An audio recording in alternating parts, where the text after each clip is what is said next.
Hi, I'm Peter Travers, and this is Popcorn, where we tell you what's going on at the movies. And a major going on right now, and I mean Oscar major, is Up in the Air, a movie starring George Clooney, Vera Farmiga, and Anna Kendrick.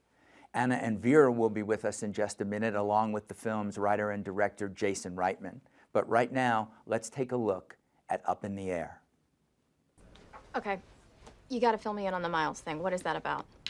Are you talking about, like, frequent flyer miles? You really want to know? I'm dying to know.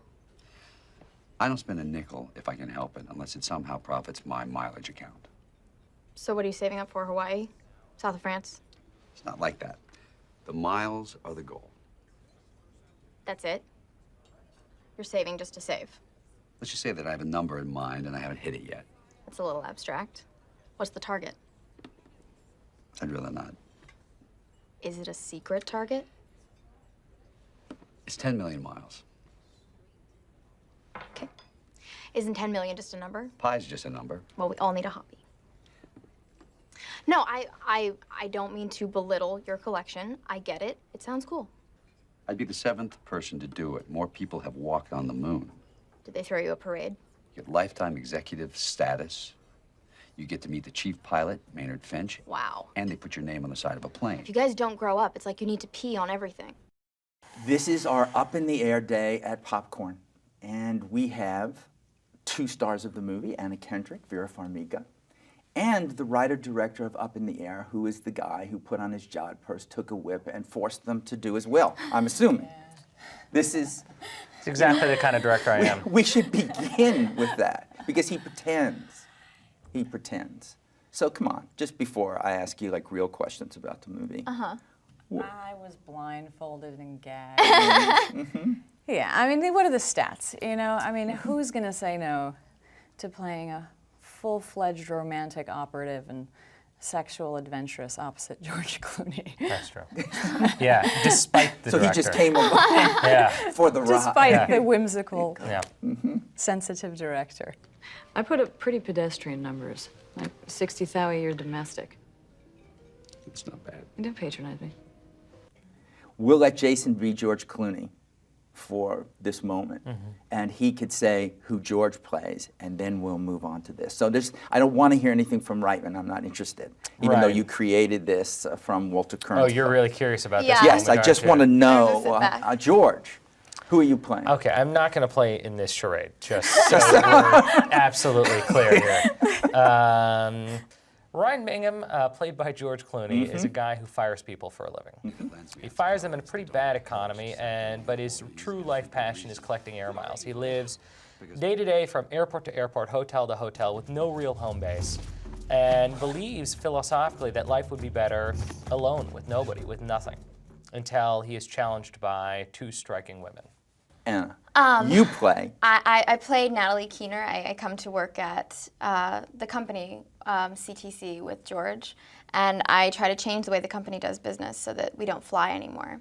So Saving money. yes, all about efficiency, and not only does that, you know, threaten Ryan's ability to collect air miles, you know, it threatens his entire way of life and you know, his isolation and being on the move. So he basically has to is forced to take me on the road to prove that I don't know how to do the job, and I'm trying to prove the same thing. How does it not even cross your mind that you might want a future with someone? It's simple. You know that moment when you look into somebody's eyes and you can feel them staring into your soul and the whole world goes quiet just for a second? Yes.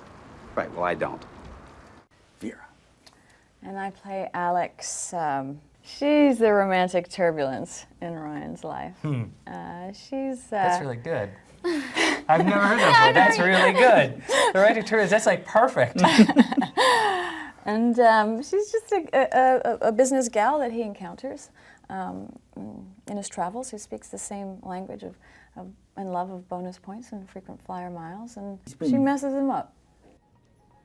What is that? Carbon fiber? Graphite. Oh, but I love the weight.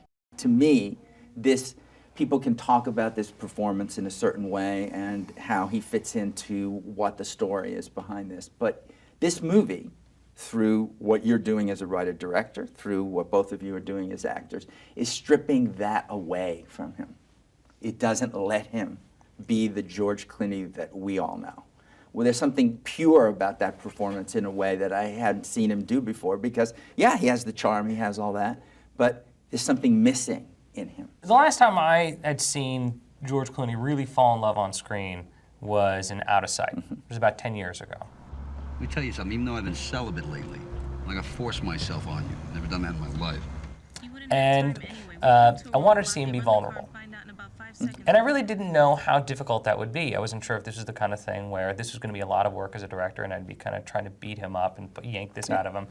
And the truth is we got to day 2 of the shoot and we had a tricky scene, the kind of scene you don't want to shoot on day 2. But because of the location, we simply had to. And this is the scene where you were on the phone with him and he was on, and he's in this tram. And it's perhaps his most vulnerable scene in the film. And we got to take 2 and he just gave it to me. And it was just perfect. And action. This is how I start every day of my life. All right, now this is where it gets difficult, so stay with me. The slower we move, the faster we die. We are not swans. We're sharks. This one's really personal for me, and in many ways, when I'm watching George on screen, I'm seeing myself. Because this character is based on my fears and my desire to be alone myself. Look, I have a very complete life.